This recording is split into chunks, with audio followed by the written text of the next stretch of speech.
Ahoy mateys, and welcome back for another week of LDFFL Weekly.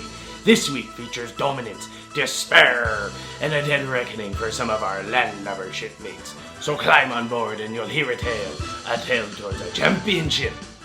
Okay, I'm not gonna do that fucking voice for the whole recap, but G-Berg's team is swabbing the poop deck after yet another loss. Somehow, his team is eating more shit than Angelo's, which is about as bad as it can get. Jordan's hot start to the season has him in first place with the most points in the league, while G-Berg is doing gator rolls in the swamp in 10th place. Jordan got 30 points from Sam Darnold on Thursday Night Football and never looked back. Josh Allen's 50-burger and Cooper couple touchdowns destroyed G-Berg's asshole like a high-priced German dominatrix.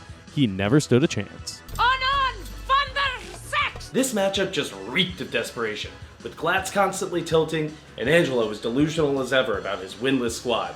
Ultimately, Glatz got the W in this one, moving him into 6th place, while Angelo was licking ketchup off of Goldberg's toes in 9th.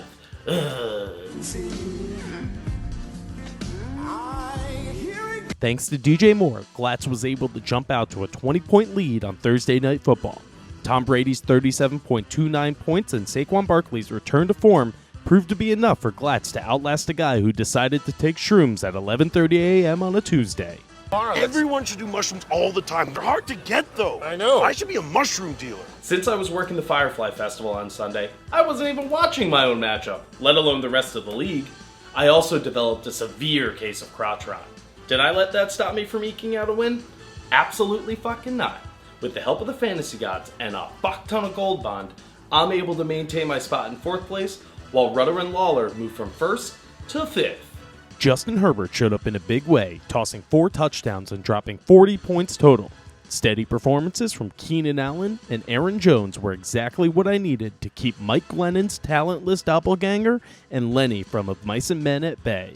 Even the guy who can't think says something, you guys just stand there? The highest scoring matchup of the week saw Ross and Packy battle it out against Mancy through all of Sunday and into Monday Night Football. Much like their favorite genre of porn, Ross and Packy were barely able to edge Mancy, moving them into 2nd place. That sad sack of shit Money Mike joins the swamp in 8th place, right where he belongs. Patrick Mahomes' late-game surge, Kirk Cousins and Justin Jefferson combining for 64 points, and Kareem Hunt's 27 points were just enough to squeeze out a win in this one. Let's take a look at Money Mike after last night's defeat. Yeah, hope you're all happy now. Good guy wins, bad guy loses. The matchup of the week was one for the ages, as the Evans were able to overcome a 40-point deficit against Weiss on Monday Night Football to secure a 7-point victory. This win was especially important for the defending champs, as they're able to stay afloat in 7th place, while Weiss's consistent performances through the first 3 weeks have him in 3rd place. Here's how the Evans handled the win. Weiss hopped out to an early lead on Sunday thanks to Kyler Murray, Alexander Madison, and Jamar Chase. The Evans needed a Monday night miracle, and wouldn't you believe it? Them Cowboys delivered. Thanks to 27-point performances from both Dak Prescott and Ezekiel Elliott, the Evans were able to complete an incredible comeback. Looking ahead to next week, it seems as though we're in for another shakeup of the standings. Will Angelo and Goldberg be able to drag their teams out of the swamp?